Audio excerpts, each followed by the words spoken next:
ka statement ka ron siam ka kan chiar anga ka chiar ba lai de ten ka bel do na ni ka bel lai ro hi cho poi mo ma so mai the a the du min lo no sa so ku na a chao ne chiar ba lai ka poi mo so cái chú cái gì đó thì khăn mình chuyện sẵn sàng đó cái chuyện cái hậu cái gì à cái tôi đã chú cái xin định rồi cái căn qua đi BJP căn district president district treasurer anh gì à cái lần qua đấy mà khơi khuông này sai khuông treasurer anh à cái chú anh với na helai à căn district president le helai bial abikin policy pa diu wala thang le ko lo tel nge du kan be se ya kha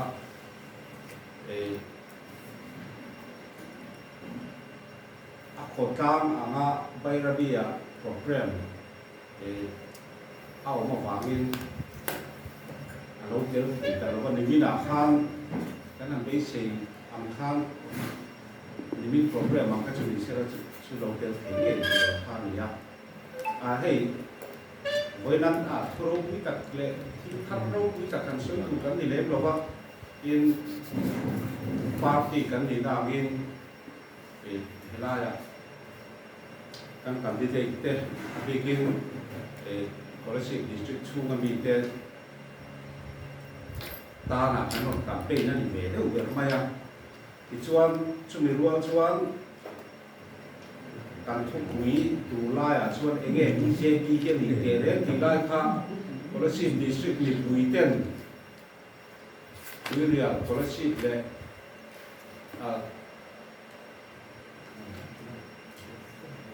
เซลล์ลุยเบียมมีดูอีเต้นมีเราเชื่อสักตัวเรื่องสุดท้ายชูกันหัวบางอินวันนี้ press conference อันนี้กันกันคุยกันในที่ข้ามีเชื่อสักตัวละทางอันนี้ดูสายล่างให้กันเชียร์หมดพวกผ่านไปงาพี่เดียก็ดูแลผู้เที่ยวนั่นเองนั่นก็เปลี่ยนผู้เที่ยวนั่นดูแลผมเส้นช่วงไปเลยไม่ยังไงผู้ชาย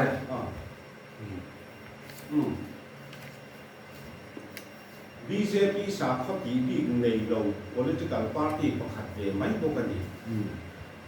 คริสเตียนมินิสารก็เส้นฉลาดสงการพูดกันเลยอ่ะ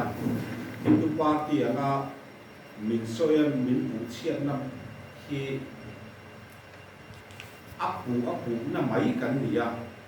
อินเดียรับ political party ช่วยหลังแต่พอฮินดูสามเขาเป็นตัวเต็มเวกขันติส่วนอดีตเจ้าไม่เดี๋ยวเวกกันนี่เป็นเท่ากันนี่เป็นจุดที่รู้ว่าสวยหลังใหญ่ง่ายจู BJP มินเป็นน่าอะไร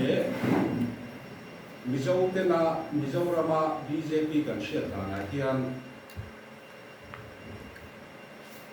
ฮินดูปาร์ตี้ที่อันเชื่อกันในจีนเห็นชุมิบ้ากันชวนฮินดูว่าคริสเตียนกันมีเล็กตุปาร์ตี้อามาเตเชื่อกันในฟ้องถึงนั่นนี่เวลาก็สวยหลังดูชูเพรสมีเทมานี่พวกก็สวยตั้งลงได้ละตัวมาคริสเตียนนี่ทีฮินดูปาร์ตี้อินเล็กช่วยดูในชุดคอนเกรสปาร์ตี้กันคริสเตียนนี่ทีฮินดูปาร์ตี้ฮินดูสาพัวอินเล็กตาชุดปาร์ตี้ช่วยดูในดูชุดคอนเกรสปาร์ตี้ที่นี่ BJP เดียนอาชันปาอินคริสเตียนอินเล็กคริสเตียนจังหวะฮินดูอินเล็กตัวริมมิติไงหรอวะวันนี้ก็มิโซรามาฮินดูว่าอินเล็กตาบีฮินส่วนดูกันเราอันนี้ BJP ชูตัวมีก็สุดท้ายเดี๋ยวจูอันสวยหลังวันนี้เดี๋ยว BJP จู development party เนี่ย development เจ้าบวยคุย party เนี่ยมิตินินอันมามองเสียแล้วคุยดู party เนี่ยเขาเวรำเฮาสาอีโคโนมีเรียนปังอาณาคุณไอ้ทางการสกันนี่คุณมาคันองค์เรสคุณไลคันสมบัวปัสสานินั่นแต่สมบัวปริยัตินั่นแต่กันนี่ทีนะคุณไอ้ที่ชวน cover economy lian pangana ta kan som kan ma Prime Minister Narendra Modi a kai suai na duai hian India hian ma ason tak meu meu ani ti chu a phat thei lawa thudi ani ti kha kan soi ani in kong sang sangin mi le thei le duai lu jok te dong ka e mana tu party kan dia lo nei tu chan puina Prime Minister Kisan Nidhi kan ti te in nei lo te in sakna tu ta na housing for all kan ti te free gas connection Prime Minister in Juala kan ti te a thona tu thiang hlim in tu kan pe charge van mission kan ti ang chi song song te hi alar zual Mizoram kan sia ten ya heng ba ka hian scheme chi sang sang thalai te e zon na tu ta le an hat ko tu buat sai na tu ta na te malak na chi sang sang a ma chu scheme sang sang chu tu la hian za se ti no mani helai kan soilan bu chu kan state sarkar NDA a tel tho MNF party hian hengam central scheme for hi ani na tu ra ni na mam than lo maya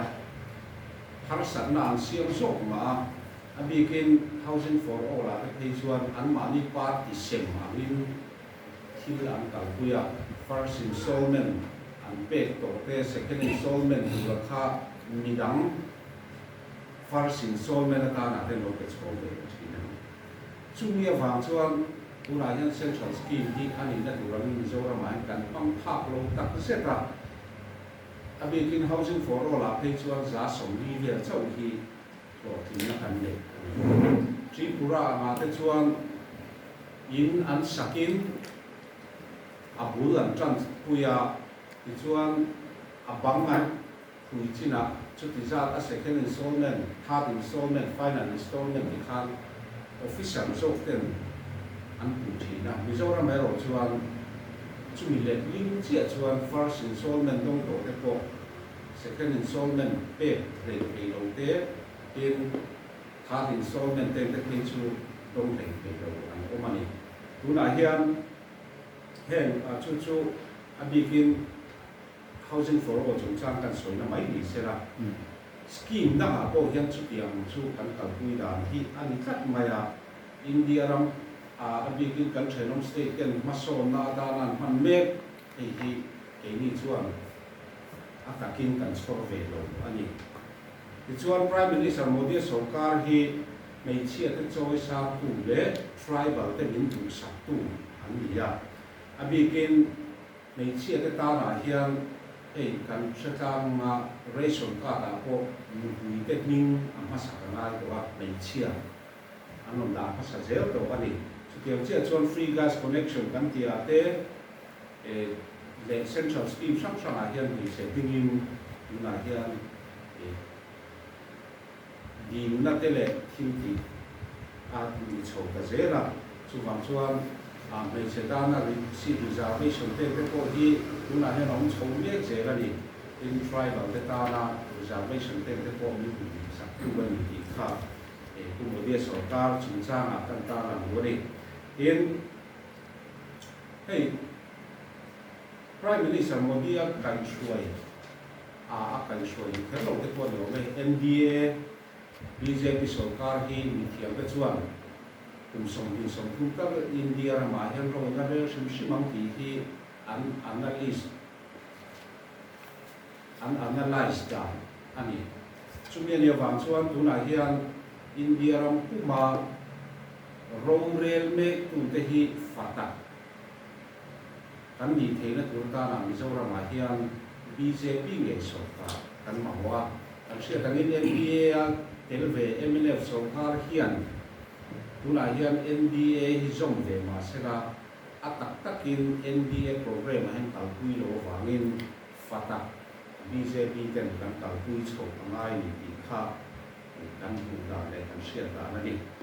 in Mizorama NDA sarkar na na atho chi sang sang ho hi kan sia ei policy kam nu ang te ko an soi tai la for le na helai chho ve tu ra nia har sat na kan nei na chan lai hi chu compensation mai mai thil ani tuna hian Kaladan Multi-Modal Transport Project kan tia chu Burma te Southeast Asia te nei na kanin sumon to na turata na kong pui kan mu manga po kan mu phak lo ko tha chu mong chu sia chong me kan ya lai kam nu min kong pui chia kan la nei lai me khian tu vel kam nu te lung lei thengin chu ma chuan kong puya helicopter chu wang wang the na tu vek ka zawin kong pui lai area heng hi India Umodiam Mizoram ni te Tana ma min la sak le North East Corridor tu chu soi zaw thui vak ko ngai ka se lo North East Corridor ra Tana mi min mang do na Assam lam ten total ban voi khat an ne kan hoi thina na hi ke ni la min total ban voi khat kan ne Assam te North East te kan te na hoi zo do ni chu tiang ang project chu Look East policy dia kha Kumodiya chuan Up East policy di na kha thei ta chuan una situate port ta ten te ko long lian along lu to chumia tang chuan reilong te Mizoram hi India rama state changkanga kanong chu do na ni kha se thang le tai la thau me in helipad te chỉ sang airport siam chat na chung chang te airport siam chat na chung chang te ke jen soi chen jong ma cha ong vi wa kamru la te ko ka soi kai ke la amalo chu la chu thui vak lo vi la helicopter service te tin Manipur lam te ne na kan kal ko na tu ta na lo man na ti ang chi song te ko na hiam Mizoram State te kalkangin Central Sarkar chuan Kumodiya kai ko Sarkar he na kal hui me kan ni kha voinia kan ta lam nom ani tin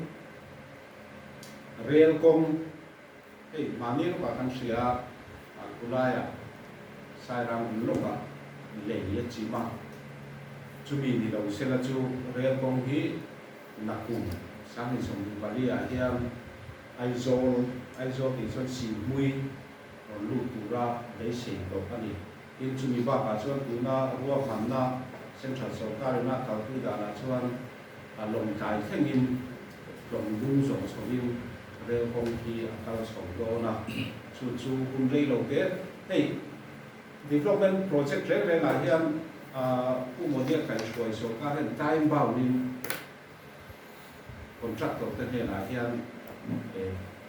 qua qua đã bắt đầu chỉ na, chú mình cũng chú mà rồi cái chú cao quý là chỉ là những cái khác với việc sẽ phải tay làm sao này, in Mizoram BJP nên khăn quý cần phát triển mấy cả hiện manifesto của thế tham gia của các tỉnh sẽ là những cái central xuôi của cái này là một tham gia đó na, với India hiện kan central ulama kan All India BJP President JP Naga thing do na tuk lama hian Mizoram sang sang phang do na van do thak ni ke ni district lamero chu aron thong do no wa Mali district lam te le Chimlam district te thong do na chu ta chuan kan manifesto tlang sa an do na ni kan manifesto a hian election manifesto kan nei hi party dang te chuan ki vek to wa ke ni lam hi kan long long chan na ma central lama ti lam thing nei kal phung nei party kan ne wa min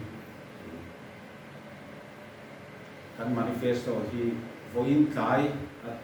la release man lo voin nak tu lama ni release sam do na chunga alang sa zual te ma zo kan soi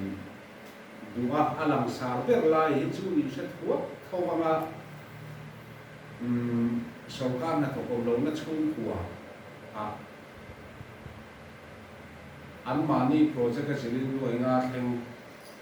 poisa chan pui na te ku ra ni tia kha atela amaro chu voile official la zia ka karom da lo na chana hi chu kan national president ina hay hi mình là tuần giả sạc lỗ vàng thế mà dòng cần ta làm đồ cho vậy Prime Minister Kisan Puna cho nó quay sở đồng thế thì Puna niệm thì lại là khi anh Puna hiện tiên Kisan hi số các hạt học lồng chu của lễ pensioner sẽ khát tin là sẽ xin khẩn là lúc chính lồng thế ta là bẹt thế anh ya vì là hi bây giờ làm số các hiện apun thế hi mình còn chặt sắp lâu ông cái khóc mày tiền online là cần gì cái học sản nó bây giờ làm mà chuan cái nhà mỏ network sinh là vấn đề trả lỗ vàng cái chung chung học sản vấn đề chính là thế là khi đúng là cùng cái khá lý đàn là hiện chế sản bị anh cao nhất của chính là gì à chú BJP số cả thằng bây giờ làm mà BJP số cả BJP tiền nó số cả cần này chuan khát tin là cùng tin là chế sĩ khát tăng năng lượng lấy cái thủ lĩnh state cái bị bạc khi cần tiền khá cần ta làm được một cái này in ITI cần thì industrial training institute cần thì cái nông chỉ học vậy thì chẳng cũng là district thì là polytechnic institution đấy ITI institution chú điểm cần tung anh hey hi kan chalai te hi tu na hian Arab Rama te Southeast Asia housemate ang te nan chuaka in ro nan na sa ta tin so nga chu ke so nan kan chalai te ko foreign na chuaka chu ti lai me chuan Gulf Rama te mamo em chu lambar kan ti te industry chu chi sang sang na ko tu te kan ma ho ani chung ang te ta na chuan helaya training tha kan nei lo tu na ITI kan kalpui dan teng te chu lu chia kha khop ma ya tin polytechnic zirlai chuak kan ti te ko na lo kam ta kan no mani he ngam ho te hi international standard ta an on thei tu ta na ma kan na do na ni kha kan hala ma chu si nga kan ta lam wa dia tin healthcare chung cha na hian Mizoram Atuna healthcare scheme kan kalpui lai me khi chu premium kan pe ngai ya amaro chu India ra puma kalpui lai me kan nei chu Ayushman Bharat kan tia chu ni noya chuan golden card nei te kan ni hei hi mi tlem te deuh chawin Ayushman Bharat hi kan nei joya chu wang chuan state then khata an ti to angin सरकार हाथों ओमलों न चुन हुआ ले pensioner check Singh खंडलू थिंग लोग चुन हुआ जोंसों जिया नुआ चेक नुआइंगा थिंग अन बिल न्ये थिंग न तू इन cashless अनिदों ननी चुचु बिल ले ngay लोगिन hospital थोना अनिदन को न तू बताम इनकी azau zo kin kan kalpuyam ti khania helai hian tuna hian Ayushman Bharat card nei emi te hi mi tam tak tuna hian phai lama en ko an oma chuwi te chuan poisa engma choi lovin dam doi man po choi lovin an lu to pakhan ka mang khan chuan khami ka kha hospital lam chin chia cancer te để làm lâu là sự sống sống để tiền được quỳ mà kia chung xuân mong mê cái này chu mi dâu mi bùi số cam hạt thuộc lâu tiền hạt tất cả các mảng thì rim rê số cam này tổ phốt cái chuan Ayushman Bharat các cái này thì chúng ta làmhala khi cần hạt số gì nhầm như này tiền farmer sẽ không chăn được tụi chăn số quất sẽ business buôn chân tu te pum na te aum sa te ti chang pum na tu chung chang te heng khi hei tu lai ko ve la chuan Mizoram in engma thar chua le hanin tong de na tak tak ki kan nei vak lo wa tu na kan he ruam ham lai chuan chalai na tho tu nei lo te nei zo na nei te na tu ra tam te tin industry te le in engamo sum do na bulan tran ke tu ta na hian kong ai me ka hei bank loan PMEGP kan ti te le thi sang startup India kan ti te hei Prime Minister Modi kai shoi ruai han siam ania chu Mizoram kan na man mu mal lo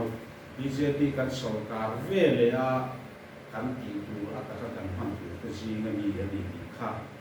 kan shoi ruai tin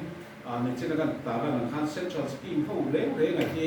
ani na tu ram tak hian man hi om mang re lo wa Mizoram ma hian reconnection na free a tu kan han pu te ko apai ki plastic white te kan na ma kuan mai ni chu ngong song te chu ani na tu ram le a guidelines ang pa ngain central scheme mang chan lo sarkar kan ne a central scheme ani na tu ama mang khap tu sarkar kan ne ke tu ta na BJP kan sarkar ke chu la ni ti lai kha kan ta la ko ka ni chuan Mizoram hi central fachuam kan ni theina tu din hula kan om me ka BJP hi masom na le do del na tura pathian der ruat ani zo kan ni kan sia ta koi mo kan hlau tura bible ni min sin te hi kan hlau mang lo wa hlau tura min sin ni lo hi kan hlau zo thina kan in soi thaya phung in soi thai ang vel hi kan ni atak mu tu ro si lo hey mo dia sarkar ku ria chuang kan som doa ani le sa koi ki luina le in bang ni na o men pakhat ma tuna hian Mizoram ma hen om lo chu ti ro le ro chuan de misual them khaten state ta ngai ro chuan i thil lo di sual te an nei thi Christian te lo in da to te ko rom ve thi tin nan Mizoram ma te ko ke ma ni Christian ro ji na bong bo na Baptist biakin vom chiat vek te pom chu Christian te ka thil khen khu ani chu wang chuan nga thil hi India ram zau taka mi pui mak ta toi tam ta om chi nga hian enge mo lo kheng pa le te hi kan siat thia koi mo ni kha kan ta lam ko ka tin BJP hi development a thok tha ti lo hi chu kan om lo ani hei hi chu ze tu thum lo wa central lama sarkar zel tu an ni ko kami thiam ni china kan ta la nan kha tu so li hi chu India ma hian BJP kai shoi sarkar ke la ti nam ti ani chu wang chuan ma so na ha thok me tu BJP kai shoi sarkar hi Mizoram ni ke hian kan bo thiama chan kan an malak na te kan ti lo ti thiam chuan Mizoram ta na hian Mizo Christian te ta na hian hason na ro pui tak min kan ke do na ni kha kan ta lang do ne ki chu na to na bera ta na kan ta lang chu Mizoram a hian tu na kina zo na min zo tu mai the a BJP ani le si te sa nge la kan ni tian mai the a an la tu za la ya hi chuan ni sa ni e bola i kun kan la ne ya zong te chu election don nai te a decision siam mai thi te kan ni a wangin kan na soi fak nom lo ama ro chu sit so tal hi chu kan be se kan be se ho wa hi chu a specific in soi khel ngai lo wa ta kai la in se thiam sa he kan na chu ma chuan ke ma ni mal chuan kan sarkar phak lo ro ki chu kan ni sia ama ro chu BJP te lo sarkar lo je ti a ko lo ni ang siya tagin Meghalaya state